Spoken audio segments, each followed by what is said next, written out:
a first home buyer now who's getting some advice at the right time. This is Barbara. And Barbara, I know you wanted to ask Kimberly about a bathroom in your place. Yes. Hi, Kimberly. Thanks for answering my question.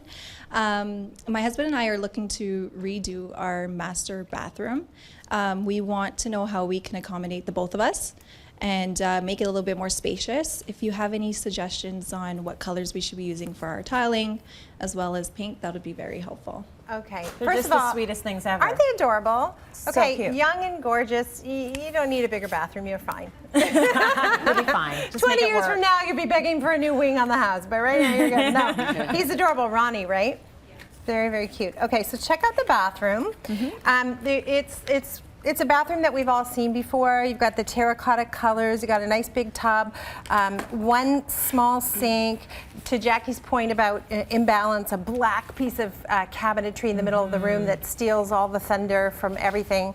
And altogether, just not all that exciting. And also, Barbara said they're not really big fans of a bathtub. They prefer a shower. Okay. If you don't need it, you don't need it. Yeah, so this is fun. This is a little bit more of a complete makeover.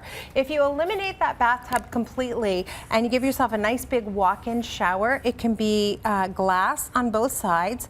It would make some room here for the double vanities if we get rid of some of the closet that was adjacent. But I've put a pocket door, so from the bathroom you could enter your closet, walk through, and end up with a double vanity here, and then here a little half wall with a toilet hidden behind and another pocket door to enter from the hallway.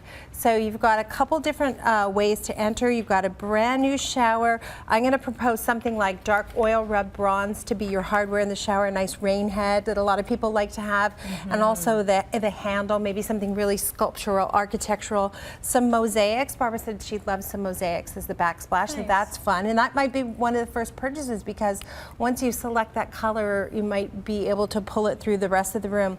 For the toilet, I would suggest a wall-hung toilet, which is a little bit more effort for your plumber, but it will keep everything off the floor. Same thing for the vanity. I would float it off the floor because they want it to be a little bit more modern. So nice and clean, big double mirror. I think this will be a dramatic change for you. And then in terms of colors, you know, just something kind of neutral was the direction. There's really kind of two big decisions you're going to make if you go into a family of grays like a lot of people are doing now. Cool gray or warm gray, and it's really a matter of personal preference.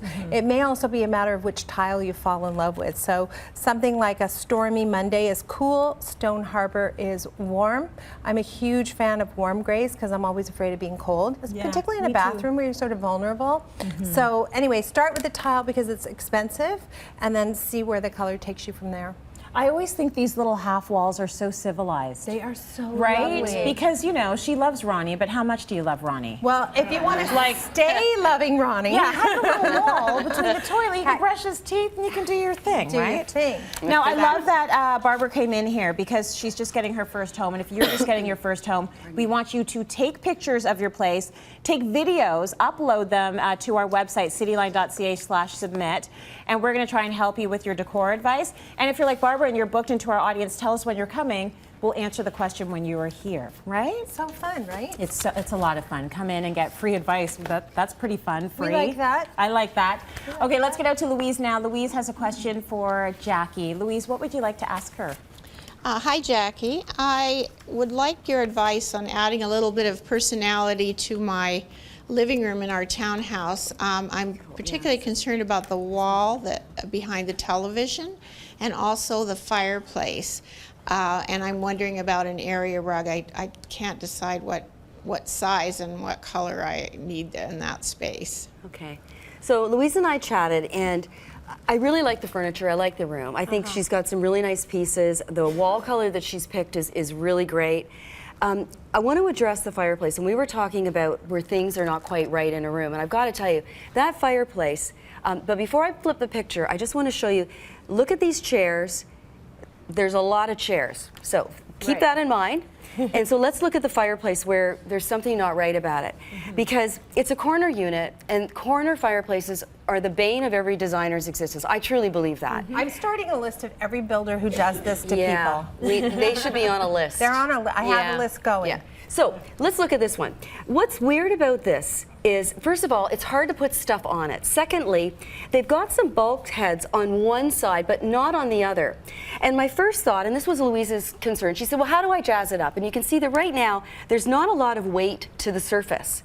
So how do you make it weighty? Well, one way to do it is to literally box it all in and then just put a beautiful mirror on it. So get rid of the corner, it's not needed.